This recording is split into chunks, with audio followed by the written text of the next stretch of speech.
I'm convinced there's not a single soul on the face of the planet that hasn't seen or heard about this abnormally strong and concerningly rich Italian creature. As interesting as he might be, he's not the topic of today, as I'd like to take a closer look into his pockets instead. With a total net worth of holy these fungi people are stacked. This is a coin. Now if you're familiar with money, couldn't be me for real, you'd know that shiny object valuable, shiny object get food, house and happiness, and power, but more on that later. We humans like calling this magic currency, even though that greatly encapsulates the standard notion of currency in both ancient and modern society. The habitants of the mushroom kingdom, known as Homo nintendinus, or as I like to call them, the fungis, don't make use of quote-unquote money the same way we do, and that's because quite often the nature of their coins is complex, and their use is many, which is why, today, I gathered footage from every single Mario game, including spin-offs, to unveil the definitive value of a single coin.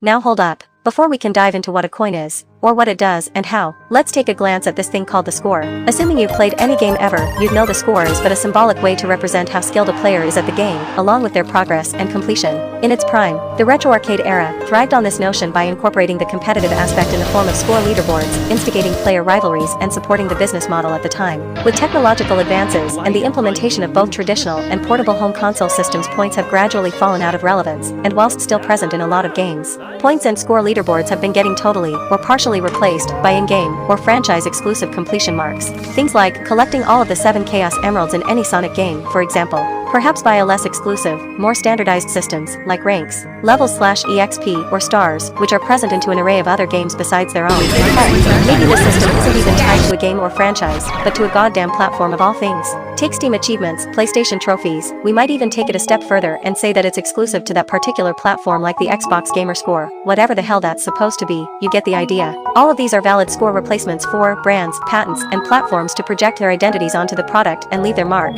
when it comes to rewarding the player's skill, progress, and completion.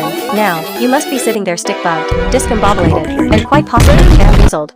Weren't you trying to find the value of coin in the Mario series? What on earth does video game history have to do with that? To which I respond, indeed my fellow dwarf Tache enthusiast, you're absolutely right, which is exactly why I need you to watch this.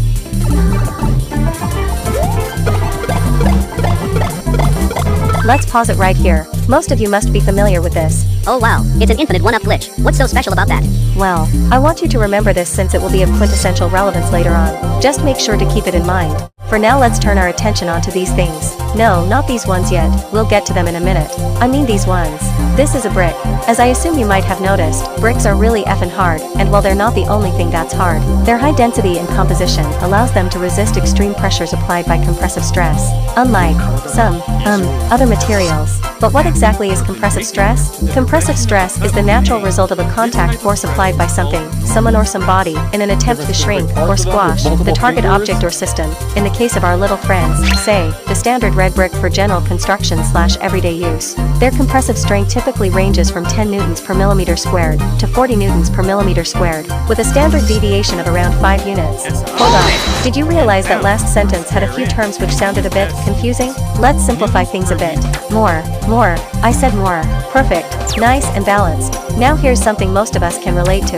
If you've ever rode a bicycle or suffered a flat tire while driving, upon further inspection, you might have noticed some weird writings on the rubber. Among these letters there's a few which state the maximum pressure or maximum inflate, both in kilopascals and pounds per square inch, followed by the respective values regards to the material in question. This is due to the fact that the SI unit for measuring pressure is the pascal. So kPa, PSI along with the also widely used bar are simply convenient variants fit for particular applications. In this example, pneumatic tire manufacturing. In the same fashion, we can apply these concepts to pretty much any object or system we desire. This includes real or fictional bricks. With that being said, I think we all know what the logical next step is. And if you're really galaxy brain levels of intelligence, you can probably guess what this is all foreshadowing in a nearby future. But anywho, now that we've went over the topic of pressure and understand its real-life applications a bit better, let's head back to the topic of discussion. Let's say, for instance, we want to determine the maximum compressive strength of this brick. We must first find out what type of brick it is, along with its properties and function. We can do that by looking at their context and visual cues, such as the location it finds itself in, which will allow us to better understand its composition, as well as the type of grade required to meet the ASTM standards for clay-mansory units under negligible, moderate, or severe weathering. Oopsies, another scary sentence, but bear with me for a second. When it comes to visual cues, we just need to look at the texture, hue, and shape of said brick block, which, for game design's sake, must be taken with a grain of salt. I'm sorry, did I said quote-unquote grain of salt? I meant salt levels rivaling a Smash player getting grabbed by Luigi at 0 by the 8,549,634th time in the set, aka the equivalent of listening to the voice lines of that disgraced pubescent boy uttering the cursed words. PK fire, PK fire, PK fire, PK fire, PK fire non-stop until you nonchalantly swallow the fucker's nuts as you slowly watch your character burn to death.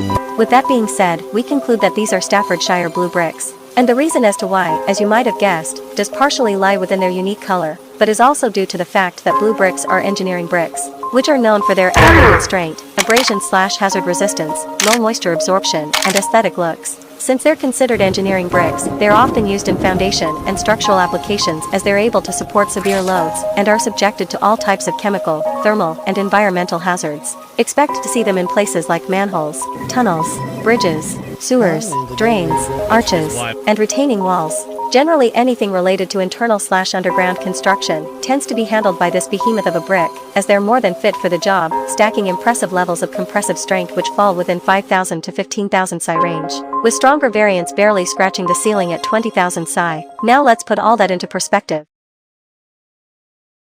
Mario in his base form, meaning no super mushroom, stands, canonically, at 1 meter tall, or 3 feet 3 inches, which is the equivalent to 1 block in height, in almost all forms of media, be it mainline games, spin-offs, comics or manga. Okay, pause it. Always from the future here, so for whatever reason, Kindmaster editor me, writer me, painter, and script reviser me, none of us was able to spot what an absolute chucklefuck abomination of a statement that last sentence was. Mario is not 1 meter tall in any way, shape, form, or capacity except for a Nintendo Power magazine publication highlighting him next to Sonic, who for reference, is the one who's canonically 1 meter tall. Now, we could use Odyssey's coordinates display mod created by the community to determine his height, but unfortunately I am way too poor to afford a sack of bread at 89 cents, let alone a full-blown Nintendo Switch. So to keep things rolling, let's extract small Mario's height from Mario with the Super Mushroom's height, as stated by the wiki. Then divide the standard block height as it so clearly matches small Mario's height in most games, getting the total value of 77.5 centimeters or 0.775 meters per side. We can confirm from 3D games that these measures apply to both length and width as well, with each block standing at 1 cubic meter or 1,000 liters in volume, approximately the same volumetric capacity of a hard plastic kiddie pool or a large storage box. If we employ the simple equation Pascal times volume equals joule, we come to determine the pressure energy would range from 34,473,786 all the way to 137,895,145 joules of energy. However, since blue bricks are AE class bricks, aka bricks with less deformities, enhanced strength and durability, and lower water absorption rates, their baseline tends to start at twice the initial value of B and lower classes, at 68,947,572 joules or 69 megajoules of energy. This is the necessary energy output to make it break completely. To put that into perspective, a regular adult weighing around 70 kilograms or 154 pounds would have to run a marathon of 420.20 kilometers, aka 260.20 miles. In order to burn that amount of energy, you'd have to put Goggins and saw Thomas 10 kilometers, run to shame, at least 42 times. But of course, Mario being Mario, defies all physics by doing things like this. Where are we gonna land? Back here? No surprise. Okay, great. In addition, given their size and the density of their composition, each block would weigh around 2 to 2.5 tons. So I'm inclined to believe them being able to uphold themselves in the air without any other type of support or giving into gravity would imply some sort of non-contact forces acting upon them. This could indicate the existence of electromagnetic fields within each brick, or question mark blocks for that matter, which in turn could suggest these bricks to be electrically charged, which would explain why so many characters in the cast make use of white gloves, perhaps as a means of protection more than fashion, or why question mark blocks glow in darker areas as light is a form of radiation, a fairly common byproduct of both electrical, thermal and even nuclear energy sources. Okay, before we move on, I'd like to take a moment to present myself properly and thank the sponsor for this video, Alloy Canvas. My name's ES. Those initials stand for.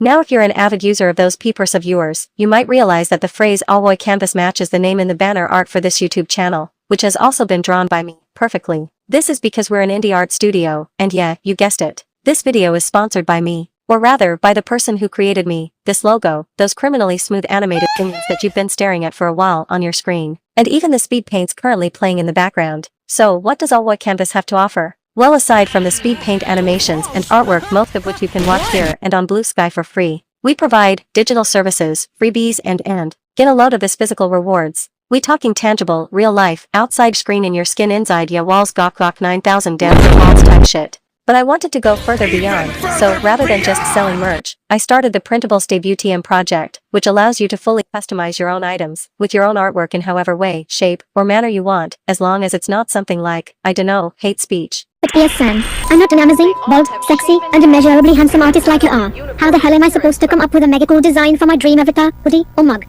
Fear not, chat kun. For starters, welcome aboard Yatora Yaguchi, but also, if you feel your artistic skills aren't quite on par with your vision, and assuming you don't want to resort to the underhanded of the diarrhea slop vomit by self-acclaimed AI clankers, that's where our digital services, all of which, already included into the package, come in handy. We can help you with pretty much anything from designing icons, accessories, custom banners, entire sheets with your mascots, custom patterns, and even urban graffiti designs. And needless to say, any avatar you choose to create will remain yours. You hold the copyright, a topic that, spoilers, we'll soon be speaking of later onto this video, as well as full ownership of your mascots. As a side note, products made with Printables receive a major discount after being made, since you no longer need to create the design from scratch. All of these services also help digital creators, i.e. VTubers, streamers, music labels, and aspiring influencers on the cyberspace get a visual identity, and stand out from all the slop and noise created by AI. So, whether you want art for your own sake, or you happen to fall into one of these categories, All What Canvas got something waiting for you. Now back to the video. Alright people, so far we have looked into the mechanical physics of bricks and how these properties could translate into the Mario universe, so let's take a step back from all the scaling, and talk about the main reason you clicked in this video.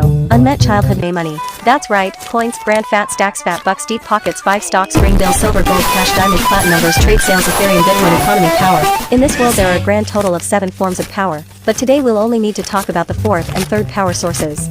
4番目 4th power source. Knowledge. In 1997, Robert Kiyosaki, a Japanese-American entrepreneur and businessman, published a book titled Rich Dad, Poor Dad, which has sold over 32 million copies worldwide as of today, becoming easily one of the best-selling personal finance books of an era. In it, Kiyosaki has a section explaining how liabilities, assets, and expenses all play a role in directly affecting one's cash flow, as well as their ability to generate income. The book also has a chapter titled Mind Your Own Business, where Kiyosaki emphasizes the difference between one's profession and one's business. Let's focus on the word asset for a moment. As explained by Kiyosaki, an asset is anything that positively affects your cash flow, or put simply, it deepens your pockets.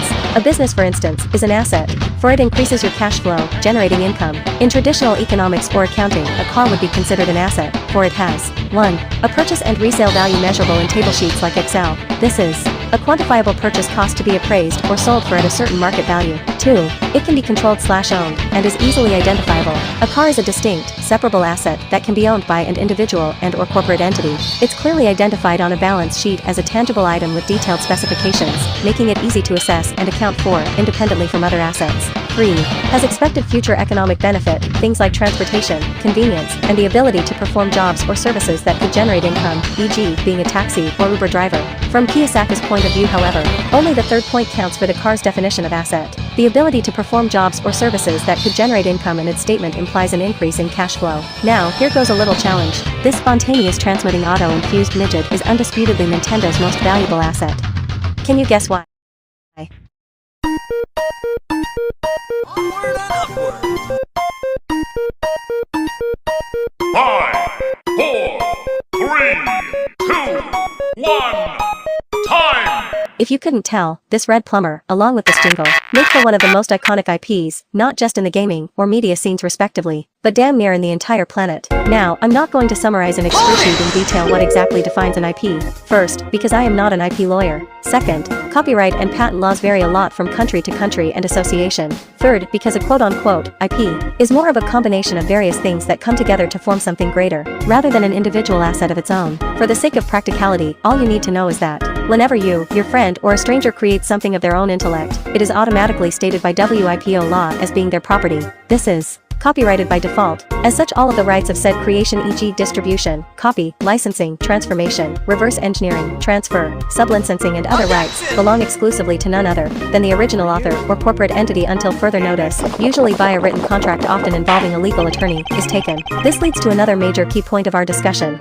Influence. The third power source, mixed all of the self-acclaimed 9 trillion IQ, dangerously gay levels of blazing edits of Ayana Koji Kyutaka, that appeal to the fantasy of rancid teenagers with zero social awareness, crippling anxiety, and whom have never before touched a boob with consent in their lives lies a small, tiny, little booklet, of just around 450 pages that you might or might have not heard of before. The 48 Laws of Power. I know, just hear me out on this one. While I personally do not believe remotely anything stated on the book has any sort of practical application to the average person, its value is undeniable in a corporate setting.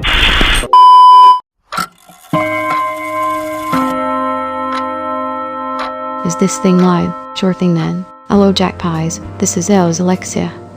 And I'd like to clarify our stance on this book as of some very recent, very real world events I'm sure most of us have been pretty aware of as of now. We might make a video solely focusing on this topic into the future if there's enough demand from you guys. But, to summarize, the 48 Laws of Power is as stated in its introduction, amoral by nature. Power can serve both as a way to shield, protect ourselves from the most abhorrent atrocities the human can has to offer, or act as an incredibly sharp blade which tears everything apart on its quest for actualization. I'd like to dive deeper, but my time is limited, and every second I speak is a second my creator doesn't get back. Time is of the essence, so I'll leave it at that. Also, support my caffeine addiction on Ko-fi. I know, incredibly fitting. Anyways, rest well. And good night, fruity pies. I'm going back to sleep. And Nintendo is very undeniably a corporation, a pretty well-established one at that. On a serious note, if you watch these edits, please pause the video and lift your armpits for 6 seconds. If they smell, there's your reason to stop watching them. I promise the water won't jump you. The reason why this matters is because iconography is the first stage to attaining social influence, or just any kind of influence in general. You cannot move any living being if they fail to notice you. Not just your physical presence but your actions, your records, your legacy, what you leave behind, that will be picked up by future generations, serving as a bridge to seal the gap between the problems of your time, their times, and the ones that arise at the intersection. Robert Greene highlights this with his 6th law of power: court attention at all costs, suggesting that in order to gain power and influence, you must be able to draw attention to yourself and present a compelling and attractive image. This is why brands invest so much time in establishing IPs, aka pieces of intellectual property, like logos, slogans, trademarks, that serve as vehicle to more easily communicate their utility and/or services to the public. Amidst these type of IPs, there's also a thing called mascots. They often serve as the face of a company and pose a simple way to more easily relate and connect to a given target demographic. And this loops us all the way back to Mario, which is the mascot of, yeah, you guessed it, the red one. Speaking of target demographic, this ties in with the second step to attain social influence, which, for the sake of theme of this video, I will now be referring as superstar status.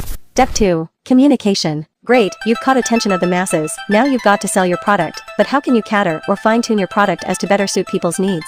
And maximize sales? No need to worry. Introducing, no, for the last time OneDrive, I do not want to make a cloud storage backup of my data so that you can sell my personal information to vendors whose products and apps will literally dox my home and IP address for $5 and a taco. Easy kite. In another world, for those unaware, the way that companies gain information for research and development, R&D for short, is usually not through direct feedback, as most people can't, or aren't willing to spend valuable time of their day to write a detailed/constructive review of a product made by some company foreign to them. So, by analyzing variations of the same customer over and over, they can then generate detailed profiles and design products around these same profiles, maximizing their chances of making a sale. How and where do they get that information, you ask? Trackers everywhere. Tracker on their website, trackers on their apps, trackers on foreign DNS, trackers on email, tracker on OS, tracker on your pages that just spy on you. Which is why I love this Goofus Betafus Quackadofus so dearly. You should install and subscribe to their Privacy Pro option. Not sponsored, by the way, just a really solid service, whom I believe anyone who values their privacy could make great use of. Now the 2 questions that remain are plain and clear.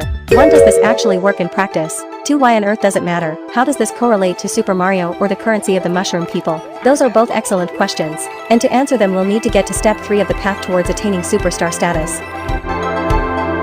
Step 4. Propaganda.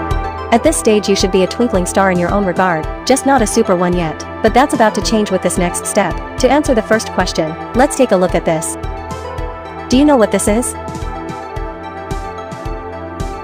From your point of view, if you've been influenced by Nintendo, meaning you had previous interactions with their creative work, their staff, brand, mascot, or anything remitting back to their legacy, then chances are that you have seen this piece of merchandise before. Even if you don't own this adorable Lego Mario figurine yourself, you likely have seen or are acquainted to someone who does. And if they do own it, This means that a purchase has taken place and therefore the supplier has made a sale. Such is the power of influencing people. Numbers quickly turn into action. Bigger numbers mean bigger scope, which in turn means bigger, more meaningful actions that could then escalate to theoretical infinity. Think about how scary that sounds for a second. Generational genius musical artist Ren, who speaks nothing but bars, has highlighted this in the lyrics of Money Game Part 3. And I quote, "This isn't entertainment. This is real life. The way we live is lunacy, community, and decline, hyperpolarized, always fighting, and then we divide." Another creator who goes by @Moon Channel has spoken similarly about this topic with his 2.5-hour-long video, Kawaii Anime Propaganda and Soft Power Politics. This is also one of the main reasons as to why big creators, blog owners, indie studios, must remain eternally vigilant of the digital footprint they leave on the internet. Lest they neglect such footprint,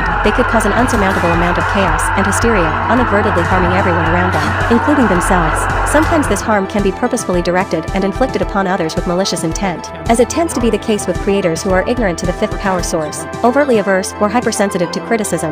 This usually ends up with them weaponizing their audience, often due to bruised ego, weak sense of esteem, and blunders to their vanity, ironically getting even more expertinized for this oppressive behavior, rather than a given previous matter at hand. This naturally drives people off their sphere, promoting a loss of influence not just in a literal sense but due to factors we'd previously discussed, such as public perception. It costs a skeleton a money to be a dictator, in exchange for virtually zero return on the horizon, so don't bother wasting your hard-attained power with vain, petty disputes. So that only leaves us with the second and third questions respectively. Oi, pal. I clicked in this video because I saw Funny Mushroom Man Money on the thumbnail. How does this clusterfuck chucklefuck of information relate to networking in general, and what in the actual redacted does it have to do with the actual in-game currency of these Kino-Pio ass-licking motherfuckers? Oh, my sweet buddy chum pal friendly friend pal chummy chum friend pal buddy. It's like what Ollie said about running. We're not even halfway there. Here's the thing. In practice the word, #economics, doesn't really make sense without the prefix, #socio, before it. This is because currency is a form of communication, and communication requires a social aspect or ecosystem in order to exist. Without sentient beings, economics is just a rule book.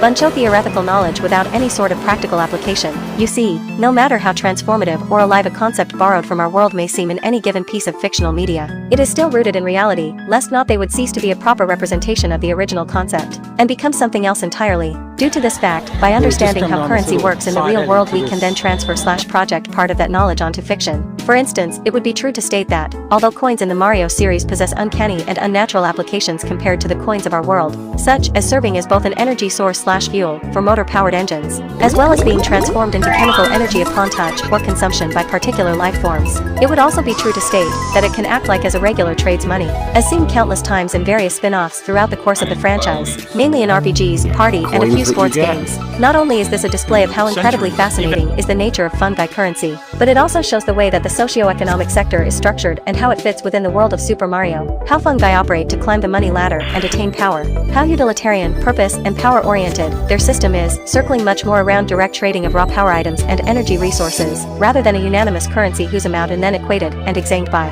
the value of a given good or service within given marketplace. Similarly, by learning more about the inner social machinations of humanity, we can then later on apply said wisdom onto the Mario universe, making small adjustments according to the rules of the mushroom world. After all of that, all that would be left to do is to grab an artist schizotypal and autistic enough to dive through centuries of compound information, amounting roughly to a lifetime of diligent study in sciences, 2,555 days of drawing experience, and around 2 years worth of life expectancy.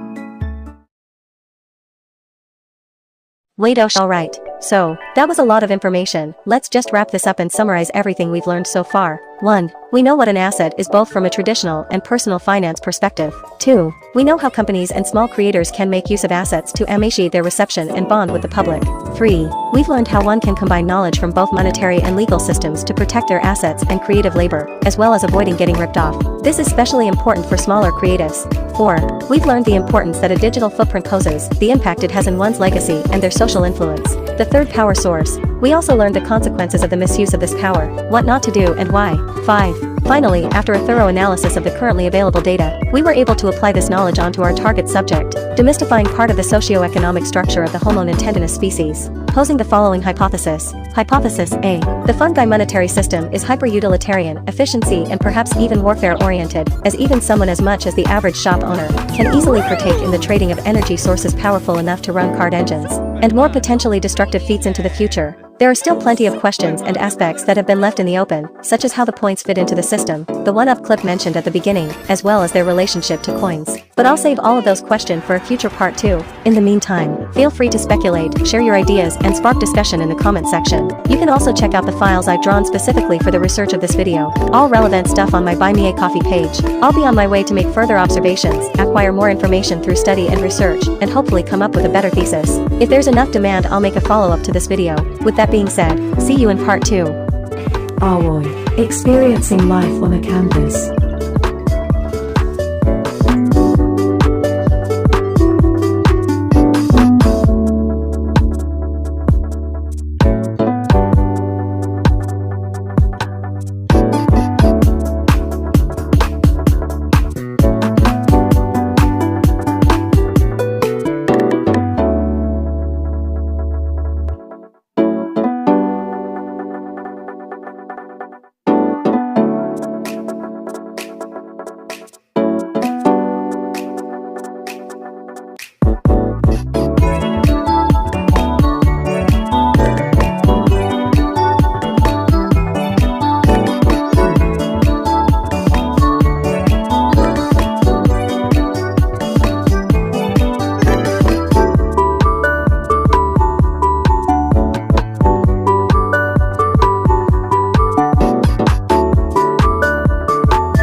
Sucesso, rodadas encerradas. Uma pessoa qualificada